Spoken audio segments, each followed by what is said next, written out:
போட்டித் தேர்வுக்கு தயாராகும் அனைவருக்கும் அன்பு வணக்கம். நம்ம போன வீடியோல குப்த பேரரசின் ஆட்சியாளர்கள் பற்றிய செய்திகளை பார்த்தோம். இப்போ குப்த பேரரசின் நிர்வாகம், அரசியல், சமூக, பொருளாதாரம் சார்ந்த தகவல்களை பார்க்க போறோம். குப்த பேரரசு அப்படின்றது ஒரு பெரிய நிலப்பகுதியை குறிக்கக்கூடிய ஒரு சொல் தான் பேரரசு. அப்ப இந்த பேரரசை நிர்வாகம் செய்வதற்கு நமக்கு நிறைய நிர்வாக பிரிவுகள் இருந்திருக்கணும். குப்த பேரரசினுடைய ஆட்சி காலகட்டத்தில் பார்க்கும்போது பேரரச தேசம் அல்லது புக்தி என்று அழைக்கக்கூடிய ஒரு பெரிய மாநில பிரிவாக முதல் நிர்வாக அலகாக பிரிக்கிறாங்க. சரிங்களா? என்ன பிரிக்கிறாங்க? தேசம் அல்லது புக்தி என்று அழைக்கக்கூடிய முதல் நிர்வாக பிரிவாக பிரிக்கிறாங்க. இதை யார் நிர்வாகம் செய்யறான்னு சொல்லி பார்க்கும்போது உபாரிகாக்கள் என்று அழைக்கக்கூடிய ஆளுநர்களால் நிர்வாகம் செய்யப்பட்டது. இந்த உபாரிகாக்களுக்கு மிகப்பெரிய ஒரு செல்வாக்கு அப்படின்றது குப்த பேரரசின் ஆட்சி காலகட்டத்தில் இருந்திருக்கு. என்னன்னு சொல்லி பார்க்கும்போது அரசர்களுக்கு மட்டுமே வழங்கக்கூடிய மகாராஜா என்ற பட்டங்கள் உபாரிகாக்களுக்கும் வழங்கப்பட்டது என்ற செய்திகளை தாமோதர்பூர் செப்பேடுகள்ல நமக்கு சொல்றாங்க. 3 உபாரிகாக்களுக்கு மகாராஜா என்ற பட்டம் வழங்கப்பட்டது அப்படின்னு சொல்லி புத்தகுப்தர் காலகட்டத்தில் வெளியிடப்பட்ட தாமோதர்பூர் செப்பேடுகள்ல சொல்றாங்க. நம்ம ஸ்ரீகுப்தர், கடோத்கஜர் இருவரையும் தான் மகாராஜா அப்படின்னு சொல்லி சொல்லுவோம். அவர்களுக்கு அடுத்து உபாரிகாக்களுக்கு அந்த மகாராஜா என்ற பட்டம் வழங்கப்பட்ட செய்திகளை தாமோதர்பூர் செப்பேடுகள்ல சொல்றாங்க. அது மட்டும் இல்லாம ஏரான் தூண் கல்வெட்டு, அதே புத்தகுப்தரின் காலகட்டத்தில் வெளியிடப்பட்ட ஏரான் தூண் கல்வெட்டுகள் என்ன சொல்றாங்க அப்படின்னா, காலிந்தி மற்றும் நர்மதை ஆற்று பகுதிகளை நிர்வகித்த மகாராஜா சுரஸ்மி சந்திரா என்ற ஆளுநர் பற்றிய செய்திகளை எதுல சொல்றாங்க?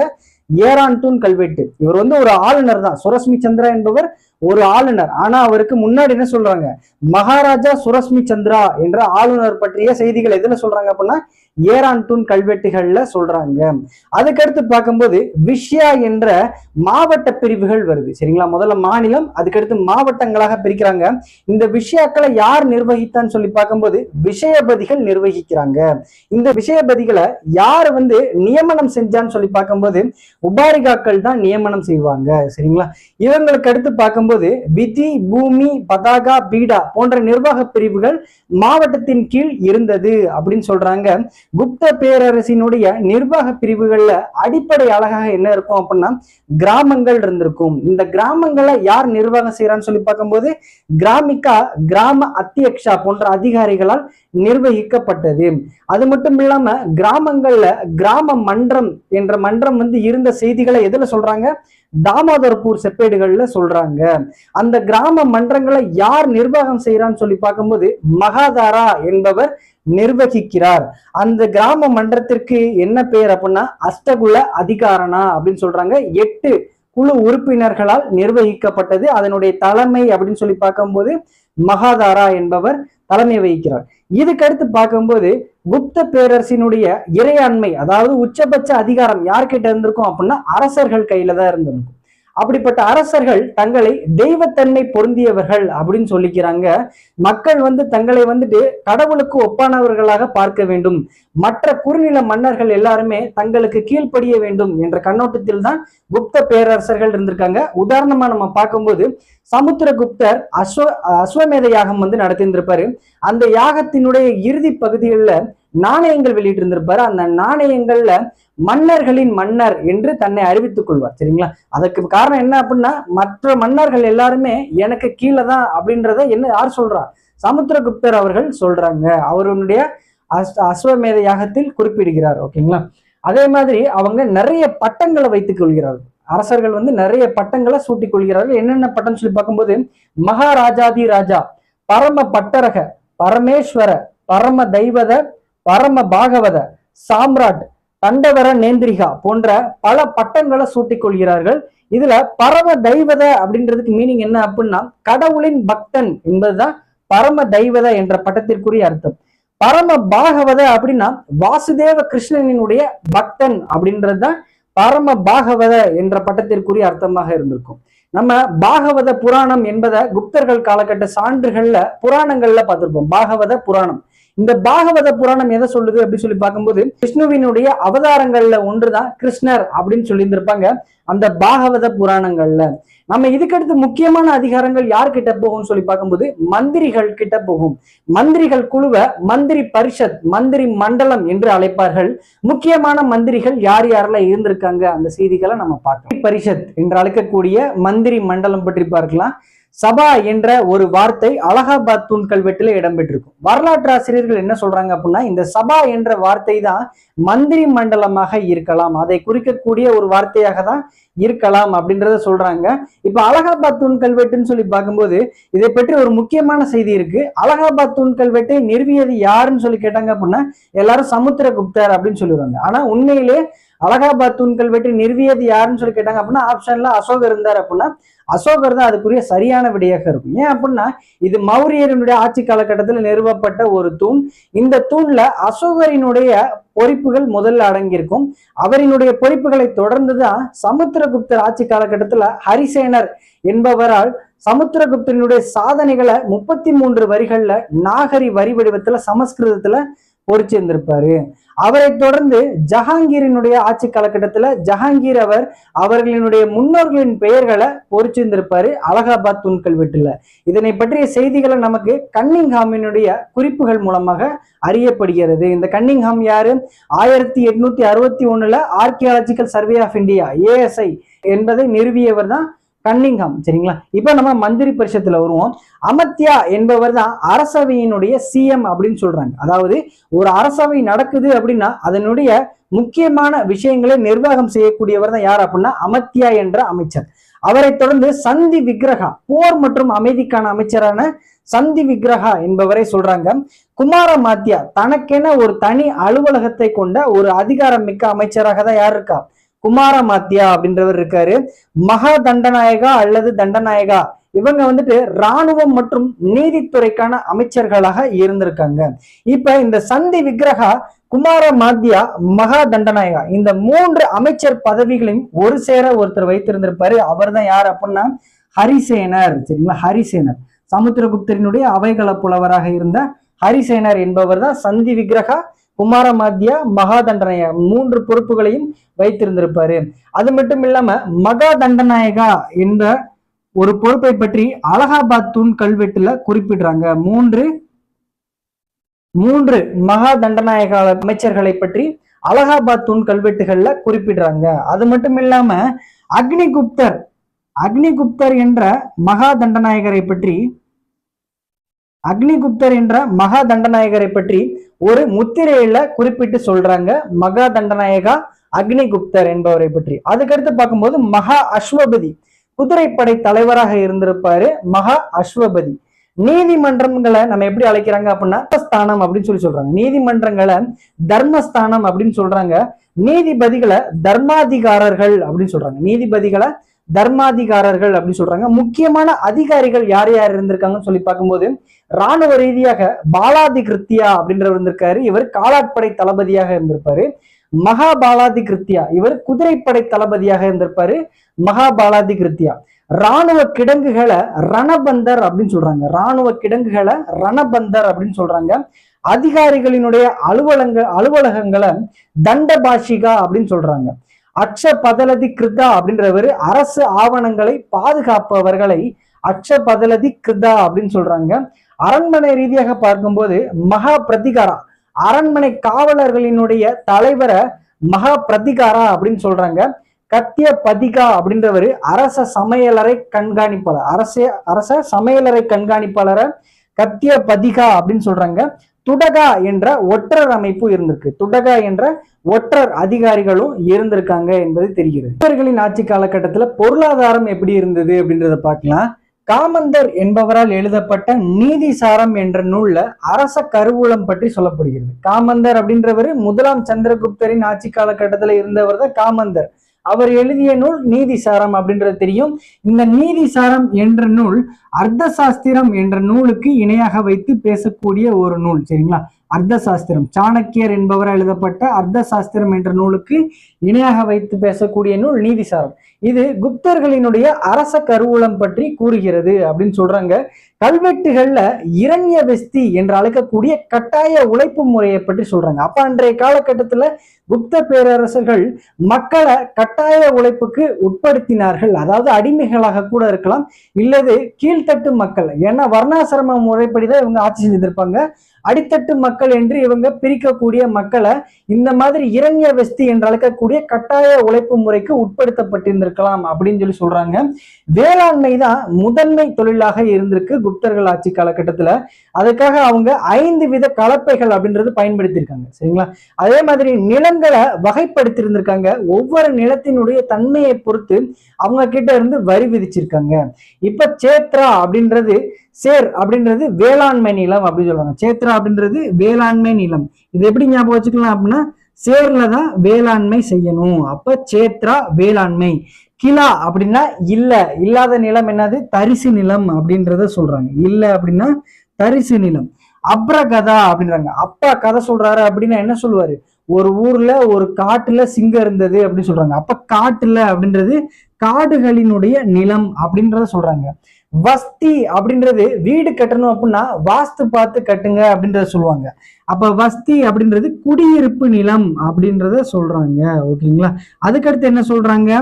கபட சகாரா அப்படின்னு சொல்றாங்க. நல்லா படிக்கல அப்படின்னா சகாரால ஒட்டகம் மேய்க்க விட்டுருவேன் அப்படின்னு சொல்லி சொல்லுவாங்கல்ல. அப்ப சகாரா அப்படின்றது மேய்ச்சல் நிலம். கபட சகாரா மேய்ச்சல் நிலம் அப்படின்னு சொல்றாங்க.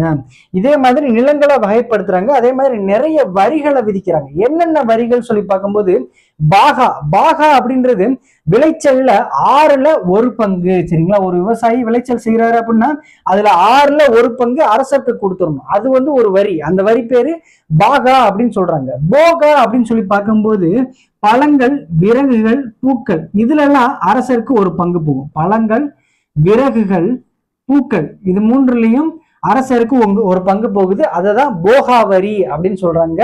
கரா அப்படின்றது கிராமத்தினர் மீது விதிக்கக்கூடிய ஒரு வரியை தான் கரா அப்படின்னு சொல்றாங்க. கிராமத்தினர் மீது விதிக்கக்கூடிய ஒரு வரி, அத கரா அப்படின்னு சொல்றாங்க. அதுக்கடுத்து பலியானது யாரு?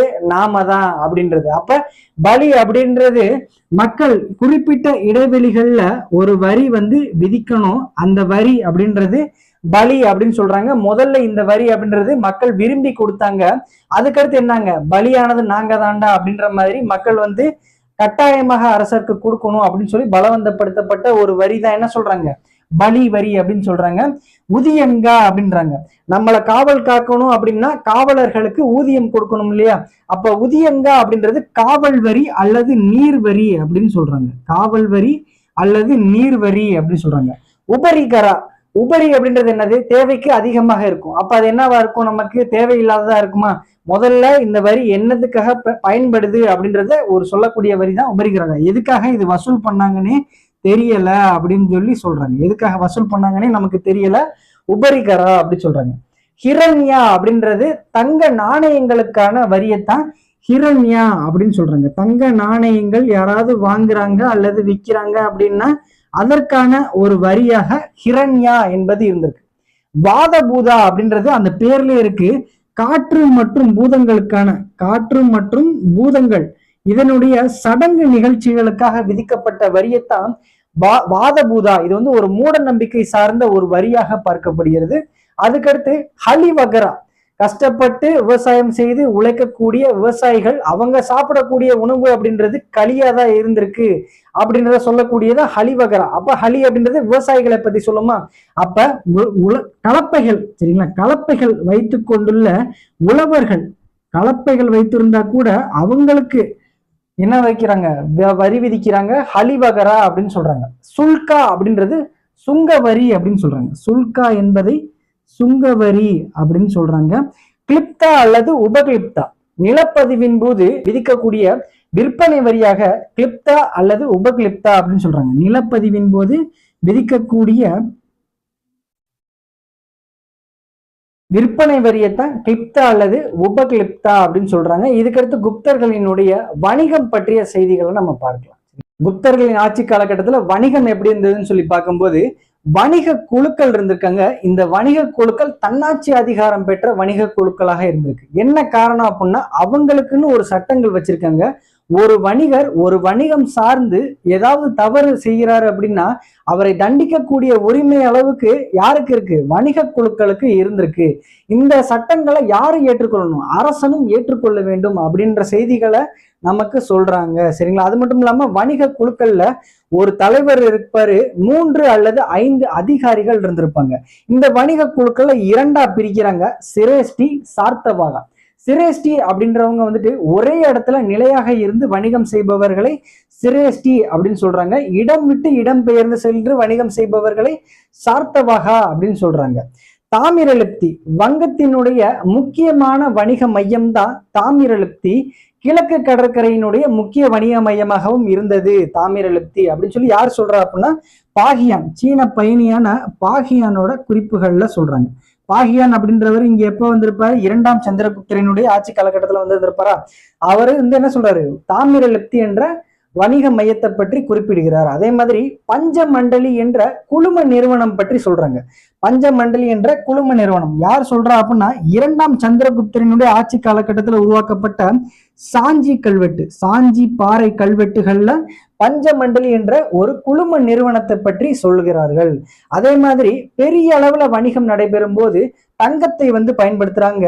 சிறிய வணிகம் நடைபெறும் போது பண்டமாற்று முறைப்படி நடைபெறுகிறது. அப்ப 2 வணிகங்களும் இருந்திருக்கு அப்படின்றது நமக்கு தெரியும். அதே மாதிரி தங்கத்திற்கு இணையான வெள்ளி நாணயங்கள், அந்த தர நிர்ணயம் அப்படின்றது நமக்கு குப்த பேரரசுகள்ல இருந்திருக்கு அப்படின்னு சொல்றாங்க. இதுக்கடுத்து பாசன வசதி, பாசனங்கள் சொல்லி பார்க்கும்போது நாரத ஸ்மிருதியில 2 அணைகளை பத்தி சொல்றாங்க. பந்தியா மற்றும் கரா என்ற 2 அணைகளை சொல்றாங்க. அந்த 2 அணைகள்லையும் ஜல நிர்கமா என்று அழைக்கக்கூடிய வடிகால் அமைப்பை பற்றி யார் சொல்றா அப்படின்னா அமரசிம்மர் அவர்கள் சொல்றாங்க. ஜல நிர்கமா என்ற வடிகாலை பற்றி அமரசிம்மர் சொல்றாங்க. அதே மாதிரி நம்ம ஸ்கந்தகுப்தரை பார்க்கும்போது அவர் ஹீனர்கள் மற்றும் புஷ்யமித்திரர்களுடைய படையெடுப்புகளின் காரணமாக அவருடைய பொருளாதாரம் அப்படின்றது சரிவை நோக்கி போயிட்டு இருந்தது. அந்த சூழ்நிலையிலே அவர் என்ன பண்றாரு அப்படின்னா சந்திரகுப்த மௌரியரால் உருவாக்கப்பட்ட சுதர்சனா ஏரி அது வெள்ளத்தினால பாதிக்கப்பட்டிருக்கும். அந்த நேரத்திலையும் கூட அவர் அதனுடைய கரையை பராமரிப்பு பணி ஈடுபடுவார். யாரு? ஸ்கந்தகுப்தர். அதையும் முக்கியமான பாசன வசதிகள்ல இங்க சேர்க்கிறாங்க. அப்ப குப்த பேரரசுகள் நீர்ப்பாசனத்துக்கு முக்கியம் கொடுத்தவர்களாக இருக்காங்க அப்படின்றது நமக்கு தெரியுது. குற்றவாளிகளை எப்படி தண்டிச்சாங்க அப்படின்றத சொல்றாங்க. பாகியானோட குறிப்புகள் என்ன சொல்றாரு அப்படின்னா பெருமளவில் குற்றவாளிகள் தண்டிக்கப்படவில்லை. அவங்கள மரண தண்டனை எதுவுமே கிடையாது. முடிந்த அளவுக்கு அவங்கள மன்னிச்சு விட்டுருவாங்க. சின்ன சின்ன தண்டனைகள் தான் இருந்தது அப்படின்னு சொல்லி யார் சொல்றா? பாகியானோட குறிப்புகள்ல சொல்றாங்க. அதுவே காளிதாசர் என்ன சொல்றாரு அப்படின்னா குற்றவாளிகள் தவறு செய்தால் ரக்ஷினாக்கள் என்று அழைக்கக்கூடிய காவல்துறை அதிகாரிகளிடம் ஒப்படைப்பார்கள் அப்படின்னு சொல்லி யார் சொல்றா? காளிதாசர் அவர்கள் சொல்றாங்க. ரக்ஷினாக்கள் அப்படின்னா காவல்துறை அதிகாரிகள். விசாகதத்தருடைய முத்ராட்சசம் என்ற நூல்ல குற்றவாளிகளை கழுவில் மீது ஏற்றி ஊர்வலமாக அமர்ந்து வைத்து செல்வார்கள் அப்படின்னு சொல்லி யார் சொல்றா? விசாகதத்தர் சொல்றாரு. அது மட்டும் இல்லாம குற்றவாளிகளினுடைய கண்கள் பறிக்கப்படும் அப்படின்னு சொல்லியும் சொல்றாரு விசாகதத்தர். ஜுனாகத் கல்வெட்டுல என்ன சொல்றாங்க அப்படின்னா நெருப்பு, நீர், நஞ்சு 3 மூலமாக குற்றவாளிகள் தண்டிக்கப்படுவார்கள் அப்படின்னு சொல்லி ஜுனாகத் கல்வெட்டுகள்லையும் சொல்றாங்க. குப்த பேரரசின் கலை மற்றும் கட்டிடக்கலை பார்க்கலாம். கட்டிடங்கள் சொல்லி பார்க்கும்போது இவங்க நாகரா மற்றும் திராவிட பாணியிலான கட்டிடங்களை கட்டியிருந்திருக்காங்க. அதுக்கடுத்து குடைவரை கோவில்கள் சொல்லி பார்க்கும்போது அஜந்தா, எல்லோரா, பாக் மற்றும் உதயகிரி போன்ற பகுதிகளில் குடைவரை கோவில்கள் நமக்கு தெரியுது. இதுல அஜந்தாவும் எல்லோராவும் எங்க இருக்கு அப்படின்னு சொல்லி பார்த்தோம் அப்படின்னா மகாராஷ்டிரால இருக்கக்கூடியதான் அஜந்தா மற்றும் எல்லோரா, மகாராஷ்டிரா. இதுவே பாக் அப்படின்னா மத்திய பிரதேசத்துல இருக்கும். உதயகிரி அப்படின்றது ஒடிசா பகுதிகளில் இருக்கக்கூடிய குடைவரை கோவில்களாக இருக்கும். ஸ்தூபிகள் சொல்லி எடுக்கும்போது சமத், உத்தரப்பிரதேசத்தில் இருக்கும் சமத் ஸ்தூபி. ரத்னகிரியில இருக்கக்கூடிய ஸ்தூபி ஒடிசால இருக்கு. மிர்பூர்கான் ஸ்தூபிகள் சிந்து பகுதிகளில் இருக்கு. சரிங்களா? இதெல்லாம் முக்கியமான ஸ்தூபிகள். சமத், ரத்னகிரி, மிர்பூர்கான் போன்ற ஸ்தூபிகள். அடுத்து பார்க்கும்போது சிற்பக்கலை. சிற்பக்கலையை நம்ம 2ஆ பிரிக்கிறோம், கற்சிற்பங்கள் மற்றும் உலோக சிற்பங்கள். கற்சிற்பங்கள் சொல்லி பார்க்கும்போது சாரநாத் புத்தர் சிலை, சாரநாத்தில் உள்ள புத்தர் சிலையை சொல்றாங்க. உதயகிரி குகை நுழைவாயில உள்ள வராக அவதார சிலையை கற்சிற்பங்களுக்கு சான்றுகளாக சொல்றாங்க. உலோக சிற்பங்கள் சொல்லி பார்க்கும்போது நாலந்தாவில் உள்ள புத்தரின் 18 அடி உயர சிலையை சொல்றாங்க. நாலந்தாவில் உள்ள புத்தரின் 18 அடி உயர சிலை. அதே மாதிரி சுல்தான் கஞ்சில உள்ள 7.5 அடி புத்தர் சிலையை சொல்றாங்க. சுல்தான் கஞ்சில உள்ள 7.5 அடி புத்தர் சிலை சொல்றாங்க. ஓவியங்கள் சொல்லி பார்க்கும்போது அஜந்தா, பாக், பதாமி மற்றும் எல்லோரா பகுதிகளில் கிடைக்கக்கூடிய ஓவியங்களை சொல்றாங்க. இதுல அஜந்தா ஓவியங்கள் வந்து உலகத்தரம் மிக்கவை அப்படின்னு சொல்றாங்க. அது வந்து பிரெஸ்கோ ஓவியங்களை சார்ந்தது அல்ல அப்படின்னு சொல்றாங்க. அது என்ன பிரெஸ்கோ ஓவியங்கள் அப்படின்னு பார்க்கும்போது ஒரு சுவர்ல காய்ந்ததன் பின் வரையக்கூடிய ஓவியங்களை காய்ந்த பின் வரையக்கூடிய ஓவியங்கள் அப்படின்னு சொல்லுவாங்க. இதுவே ஈரமாக இருக்கும் போதே வரையக்கூடிய ஓவியங்களை தான் பிரெஸ்கோ ஓவியங்கள் அப்படி சொல்றாங்க. அஜந்தா ஓவியங்கள் வந்துட்டு காய்ந்த பின் வரையக்கூடிய ஓவிய முறையாக இருந்திருக்கும் அஜந்தா ஓவியங்கள். பாக் அப்படின்ற இடத்துல வந்துட்டு புத்தரினுடைய ஜாதக கதைகள் வந்து வரையப்பட்டிருக்கும். பாக் எங்க இருக்குன்னு சொல்லி நம்ம பார்த்தோம், மத்திய பிரதேசத்துல இருக்கும். சரிங்களா, இதெல்லாம் வந்து குப்தர் காலகட்டத்து ஓவியங்கள். நாம இன்னும் சுரங்கம் வந்து பார்க்கல, நம்ம இலக்கியம் முடிச்சதுக்கு அப்புறம் சுரங்கம் வந்து பார்க்கலாம். குப்தர்களினுடைய அலுவல் மொழியாகவே சமஸ்கிருதம் தான் இருந்திருக்கு. அவங்களுடைய கல்வெட்டுகள்லையும் செப்பேடுகள்லையும் சமஸ்கிருதம் தான் இடம்பெற்றிருக்கு அப்படின்றத சொல்றாங்க. அதுக்கடுத்து சமஸ்கிருத இலக்கண நூல்கள் சொல்லி பார்க்கும்போது பாணினியால் எழுதப்பட்ட அஷ்டத்யாயி, பதாஞ்சலியால் எழுதப்பட்ட மகாபாஷ்யா, அமரசிம்மரால் எழுதப்பட்ட அமரகோசம் என்ற சொல்லகராதி நூல், அதுக்கடுத்து சந்திரகோமியரால் எழுதப்பட்ட சந்திர வியாகரணம் என்ற இலக்கண நூல், இதெல்லாம் சமஸ்கிருத இலக்கண நூல்கள். சமண இலக்கியங்கள் சொல்லி பார்க்கும்போது விமலாவால் எழுதப்பட்ட சமண ராமாயணம், விமலா என்பவரால் எழுதப்பட்ட சமண ராமாயணம். நம்ம முன்னாடியே பார்த்த மாதிரி ஜைனசேன சூரி என்பவரால் எழுதப்பட்ட அரியவம்ச புராணம். சரிங்களா, இதெல்லாம் வந்து சமண இலக்கியங்களாக சொல்றாங்க. சமயம் சாரா இலக்கியங்களா என்னென்ன சொல்றாங்கன்னு சொல்லி பார்க்கும்போது காளிதாசரால் எழுதப்பட்ட சாகுந்தலம், விக்ரம ஊர்வசியம், மாளவிகாக்னி மித்ரம், அதுக்கடுத்து சூத்திரகர் என்பவரால் எழுதப்பட்ட மிருச்ச கடிகம். மிருச்ச கடிகம் என்பது ஒரு காதல் நாடகம். இதுல வந்து ஒரு நகைச்சுவை உணர்வோட அந்த நாடகத்தை வந்து கொண்டு போயிருந்திருப்பாங்க. சூத்திரகர் என்பவரால் எழுதப்பட்ட மிருச்ச கடிகம்.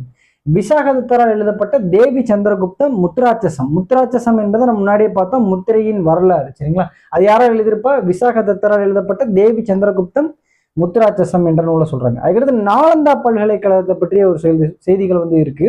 நாலந்தா பல்கலைக்கழகத்தை யார் உருவாக்கி இருந்திருப்பா அப்படின்னா குமாரகுப்தர் உருவாக்கி இருந்திருப்பாரு. இந்த நாலந்தா பல்கலைக்கழகத்தை மகாவிகாரா அப்படின்னு சொல்லி சொல்றாங்க. இது வந்து பண்டைய மகத பேரரசில் கட்டப்பட்ட ஒரு பௌத்த மடம் அப்படி சொல்றாங்க. இது இப்ப எங்க இருக்கு அப்படின்னா பீகார்ல இருக்கு. சரிங்களா, இது குப்தர்களுடைய ஆட்சி காலகட்டத்திலையும் ஹர்ஷர்கள் காலகட்டத்திலையும் பாலர்கள் காலகட்டத்திலையும் செழிப்பாக இருந்தது. இந்த நாலந்தா பல்கலைக்கழகத்துல பல்வேறு பகுதிகளைச் சேர்ந்த வெளியூரை சேர்ந்த மாணவர்களும் வந்து தங்கி படித்தார்கள் அப்படின்ற செய்திகள்லாம் இருக்கு. திபெத்து, சீனா, கொரியா, மத்திய ஆசிய பகுதிகளில் இருந்தும் மாணவர்கள் வந்தார்கள் அப்படின்ற செய்திகளை முன்வைக்கிறாங்க. 1200 கிபி 1200 முகமது கோரியினுடைய 2 படை தளபதிகள் யார் யாரு? குத்புதீன் ஐபக்கும் பக்தியார் கில்ஜியும். அவங்க வந்து இந்தியாவினுடைய ஆளுநர்களாக விட்டுட்டு போறாரு. யாரு? முகமது கோரி. மெயினானவர்னு சொல்லி பார்க்கும்போது குத்புதீன் ஐபக் இருக்காரு. படையெடுப்பு சார்ந்த நிகழ்வுகளை யார் கையில் எடுக்கிறாருன்னு சொல்லி பார்க்கும்போது பக்தியார் கில்ஜி வந்து இருக்காரு. குத்புதீன் ஐபக் மத்திய ஆசியாவையும் டெல்லி மற்றும் வடமேற்குல இருந்த பகுதிகளையும் கைப்பற்றுவதில் மும்முரமா இருந்தாரு. அதுவே பக்தியார் கில்ஜின்னு சொல்லி பார்க்கும்போது பீகாரையும் வங்காளத்தையும் மெயினா தாக்குறாரு. யாரு? பக்தியார் கில்ஜி. அப்படி அவர் தாக்குதல உட்படும் போது நாலந்தா பல்கலைக்கழகத்தை இடிச்சிடுறாரு. சரிங்களா, அழிச்சிடுறாரு. இந்த அழிவு தொடர்ந்து 1915 அகழாய்வு மேற்கொள்ளும் போது நாலந்தா பல்கலைக்கழகத்தை கண்டுபிடிக்கிறாங்க. மொத்தம் 12 ஹெக்டேர் பரப்பளவுல 11 மடாலயங்களும் 6 செங்கல் கோவில்களும் 1915 அகழாய்வு செய்யும் போது கிடைக்கப்படுது அப்படின்றத சொல்றாங்க. இன்னும் சில முக்கியமான நூல்கள் இருக்கு, என்னென்னு சொல்லி பார்க்கலாம். பாரதியால் எழுதப்பட்ட கிருதார்ஜுனியம். கிருதார்ஜுனியம் அப்படின்றது அர்ஜுனனுக்கும் சிவபெருமானுக்கும் இடையே நடைபெற்ற போராட்டத்தை பற்றி கூறக்கூடிய நூலாக இருக்கும் கிருதார்ஜுனியம்.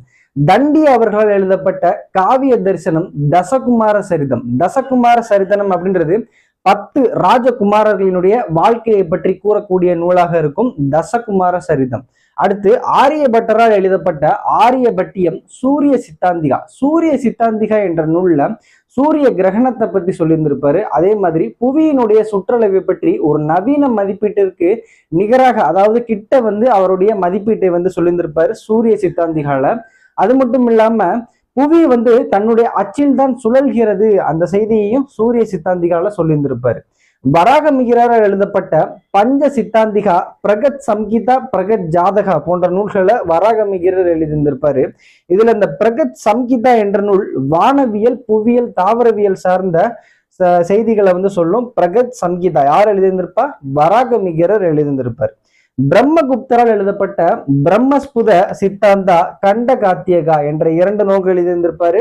பிரம்மகுப்தர் இவர் முதலாம் சந்திரகுப்தரினுடைய ஆட்சி காலகட்டத்துல வாழ்ந்து வந்திருந்திருப்பாரு. ஓகே, அதுக்கடுத்து நவநிதகம், மருத்துவ அறிவியல் சார்ந்த நூல்கள் சொல்லி பார்க்கும்போது நவநிதகம், இந்த நவநிதகம் நூல்ல மருந்து மற்றும் மருந்து தயாரிக்கக்கூடிய முறையை வந்து சொல்றாங்க நவநிதகம் என்ற நூல்ல. பாலகாப்பியரால் எழுதப்பட்ட ஹஸ் யாயுவேதா, இந்த நூல் வந்து விலங்குகளினுடைய மருத்துவ முறை, குறிப்பாக பார்க்கும்போது யானைகளினுடைய உடற்கூறியர், அது யானைகளுக்கான மருந்து தயாரிக்கும் முறையை வந்து ஹஸ் யாயுவேதா என்ற நூல்ல வந்து சொல்றாங்க. சுரங்கம் மற்றும் உலோகவியல், சுரங்கங்கள் அதிகமாக அந்த காலகட்டங்கள்ல இருந்தது அப்படின்ற குறிப்புகளை காளிதாசர், வராகமிகிரர், அமரசிம்மர் போன்றவர் வந்து அவங்களுடைய குறிப்புகள்ல முன்வைக்கிறாங்க. பீகார்ல இருந்து இரும்பு படிவுகளையும் ராஜஸ்தான்ல இருந்து செம்பு படிவுகளையும் எடுத்ததான குறிப்புகளை முன்வைக்கிறாங்க. உலோகம் மற்றும் வேளாண்மை, வேளாண்மைக்கு அடுத்தபடியாக உலோகவியல் சார்ந்த தொழில்கள் வந்து இருந்தது அப்படின்னு சொல்றாங்க. அந்த உலோகவியலுக்கு எடுத்துக்காட்டாக இரும்பினுடைய கண்டுபிடிப்புக்கு அப்புறம் கொழுமுனை அப்படின்றது மேம்படுத்தப்பட்டது. இந்த மேம்படுத்தப்பட்ட கொழுமுனையினால வேளாண்மை அப்படின்றது அதிகரித்தது, அந்த செய்திகள்லாம் நமக்கு சொல்றாங்க. உலோகவியலுக்கு இன்னொரு சான்று சொல்றாங்க, மெக்ராலி இரும்பு தூண், முதலாம் சந்திரகுப்தரினுடைய சாதனைகளை கூறக்கூடிய மெக்ராலி இரும்பு தூண் 2ஆம் சந்திரகுப்தரால் நிறுவப்பட்டிருக்கும். இந்த இரும்பு தூண் வந்து இன்னும் வரைக்கும் துருப்பிடிக்கல அப்படின்ற சான்றுகளை முன்வைக்கிறாங்க. குப்தர்களின் ஆட்சி காலகட்டத்தை பொற்காலம் அப்படின்னு சொல்றாங்க. அதுக்கு சான்றுகளாக கலை மற்றும் கல்வி வளர்ச்சி அப்படின்றது அதிகமாக இருந்தது, பொருளாதாரம் சார்ந்து நிறைய விஷயங்கள் மேற்கொள்ளப்பட்டது அப்படின்றத சொல்றாங்க. நம்ம சுரங்கம், உலோகவியல் இதெல்லாம் நம்ம பார்த்துருப்போம். அது சார்ந்து வந்து வளர்ச்சியும் குப்த பேரரசு காலகட்டத்தில் இருந்தது. இலக்கிய வளர்ச்சி, இலக்கிய நூல்கள், இலக்கண நூல்கள் எல்லாமே உருவாக்கப்பட்டது அப்படின்னு சொல்றாங்க. சமய பொறை பாதுகாக்கப்பட்டது அப்படின்னு சொல்றாங்க. அவங்க வைசிய பிரிவினராக இருந்த போதும் பௌத்த அறிஞரான வசுபந்துவங்களாம் ஆதரிச்சிருப்பாங்களே, அதெல்லாம் சொல்றாங்க. சமய பொறை அப்படின்றது இருந்தது அப்படின்றதெல்லாம் சொல்றாங்க. இதே பாயிண்ட்ஸை வந்து எடுத்துக்கிட்டு அப்போஸ் பண்றாங்க வரலாற்று ஆசிரியர்கள். என்ன சொல்றாங்க அப்படின்னா, கலை மற்றும் கல்வி வளர்ச்சி அப்படின்னு சொல்றீங்களே, அது எல்லா சமுதாயத்தினருக்குமாக இருந்ததா அப்படின்னு சொல்லி கேட்டா இல்ல. பெண்களினுடைய நிலை அப்படின்றது எப்படி இருந்தது அப்படின்றத பாயிண்டா அப்போஸ் பண்றாங்க. என்னன்னு சொல்லி பார்க்கும்போது, சமுதாயத்துல 4 அடுக்கு கொண்ட வர்ணாசிரம அமைப்பு வந்து இருந்தது. புத்த பேரரசர்கள் பிராமணிய ஆதிக்கத்தின் கீழ் தான் இருந்தாங்க அப்படின்னு சொல்லி சொல்றாங்க. அதே மாதிரி 4 அடுக்கு மட்டும் இல்ல, அதுக்கு கீழே ஒரு அடிமட்ட தட்டுல என்ன பண்றாங்க அப்படின்னா மக்களை வந்து ஒதுக்குறாங்க. அவங்கள சண்டாளர்கள் அப்படின்னு சொல்லி சொல்றாங்க. என்ன அப்படின்னா, அவங்க ஊருக்குள்ள வந்தாலே கட்டை எடுத்து கீழே தட்டி ஓசை எழுப்பி மற்ற பிராமணர்களுக்கு விழிப்புணர்வு ஏற்படுத்துறாங்க. அவங்க வந்தாங்க அப்படின்னா என்ன பண்றாங்களா, ஒதுங்கி ஓடிடுறாங்களாம். இந்த மாதிரி ஒரு அமைப்பு கொண்ட ஒரு சமுதாயம் வந்து கல்வி வளர்ச்சி கொண்ட சமுதாயமாக இருக்குமா அப்படின்ற கேள்வியை முன்வைக்கிறாங்க. பெண்களினுடைய நிலை புராணங்கள்ல உயர்த்தி காட்டுவதாக இருந்திருக்கு. ஆனா நடைமுறை வாழ்க்கையில பார்க்கும்போது ஒரு ஆணாதிக்கத்துக்கு கட்டுப்பட்ட பெண்ணாக தான் அவ இருக்கணும் அப்படின்றத முன்வைக்கிறாங்க. கணவன் வந்து மனைவியை வேண்டுமானால் அடிக்கலாம் அப்படின்றத மனுஸ்மிருதியில சொல்றாங்க. அந்த மனுஸ்மிருதியை யார் ஃபாலோ பண்றா? குப்த பேரரசர்கள் அவங்களோட நீதி நிர்வாகத்துக்கு ஃபாலோ பண்றாங்க. இந்த மாதிரி ஸ்மிருதிகளும் பெண்களை வந்து அடிமைப்படுத்துவதாகவே காட்டப்பட்டது. அதை தான் யார் ஃபாலோ பண்ணா? குப்த பேரரசர்கள் ஃபாலோ பண்ணியிருந்திருக்காங்க. அப்போ பொருளாதாரம் சார்ந்து என்ன நடக்குதுன்னு சொல்லி பார்க்கும்போது, பொருளாதார வளர்ச்சியில விவசாயிகளினுடைய நிலையை வந்து முன்னாடி வைக்கிறாங்க. அதாவது குப்த பேரரசர்களுடைய வளர்ச்சி அப்படின்றது பொருளாதார ரீதியாக நன்கு வளர்ச்சி அடைந்து கொண்டே வருது. ஆனா விவசாயிகளோட நிலைமை ரொம்ப கவலைக்கிடமாக இருந்தது. என்ன அப்படின்னா, கந்து வட்டிக்காரர்கள் கிட்ட நிறைய துன்பப்படுறாங்க, நிறைய வரி விதிக்கிறாங்க, நில குத்தகை முறை இதெல்லாம் இருந்துச்சு. இதனால யார் துன்பப்படுகிறா? விவசாயிகள் துன்பப்படுகிறார்கள். அப்ப பொருளாதாரம் சார்ந்தும் குப்த பேரரசுகள் காலகட்டத்துல ஒரு பொற்கால ஆட்சின்னு நம்ம சொல்ல முடியாது அப்படின்னு சொல்றாங்க. இலக்கிய வளர்ச்சி, இலக்கிய வளர்ச்சின்னு சொல்லி பார்க்கும்போது எல்லாரும் சமஸ்கிருதத்தை மையமாக கொண்டுதான் இலக்கிய வளர்ச்சி அப்படின்றது இருந்தது. அப்ப அந்த சமஸ்கிருதம் அப்படின்ற ஒரு மொழி ஒரு குறிப்பிட்ட சமுதாயத்தினரால் மட்டும்தான் கற்றுக்கொள்ளவே முடிந்தது. அந்த காலகட்டத்துல எல்லாமே குருகுல கல்வியாக இருந்திருக்கும். அப்போ ஒரு சாதாரண மக்களுக்கு கிடைக்காத ஒரு கல்வியாக தான் எது இருந்திருக்கு அப்படின்னா சமஸ்கிருதம் இருந்திருக்கு. அப்ப அந்த சமஸ்கிருதம் சார்ந்த இலக்கிய வளர்ச்சி அப்படின்றது எப்படி ஒரு பொற்கால ஆட்சியில ஒரு உண்மையான ஒரு வளர்ச்சியாக இருக்க முடியும் அப்படின்றத சொல்றாங்க. சமய பொறையை பொறுத்த அளவுக்கு யார் அப்போஸ் பண்றா அப்படின்னா பௌத்தர்கள் வந்து அப்போஸ் பண்றாங்க. இவங்க என்னதான் வந்து பௌத்த அறிஞர்களை ஆதரிச்சாலும் அவங்களுக்கு கீழே உயர் பதவிகள்ல இருந்த பிராமணர்கள் எல்லாருமே பௌத்த அறிஞர்களுக்கு எதிராகவே இருந்தார்கள் அப்படின்ற செய்திகளை சமய பொறையின்மைக்கு அவங்களுக்கு சான்றாக கூறுறாங்க. சமய பொறையின்மைக்கு சான்றாக கூறுகிறார்கள். ஓகேங்களா? இதோட நம்ம குப்த பேரரசர்கள் வந்து முடிச்சிட்டோம். குப்த பேரரசர் தொடர்ந்து என்ன ஆகும் அப்படின்னா வட இந்தியா முழுக்க நிறைய ராஜபுத்திர இனக்குழுக்கள் தான் ஆட்சி பண்ணிட்டு வருவாங்க. அவங்க காலகட்டத்தில் என்ன நடக்கும் அப்படின்னா அரேபிய படையெடுப்பு அப்படின்றது நடக்கும். முகமது கஜினி வருவாரு, அவரை தொடர்ந்து கோரி வருவாரு. கோரி இங்க இருந்து போகும்போது 2 ஆளுநர்களை நியமிச்சுட்டு போவாரு. அந்த ஆளுநர்கள் கோரியினுடைய இறப்பை தொடர்ந்து டெல்லியை மையமாக கொண்டு டெல்லி சுல்தானியத்தை உருவாக்குவாங்க. அடுத்த காணொலியில நம்ம டெல்லி சுல்தானியரை பற்றி பார்க்கலாம். தொடர்ந்து இணைந்திருப்போம். இலக்கை அடையும் வரை. தேங்க்யூ.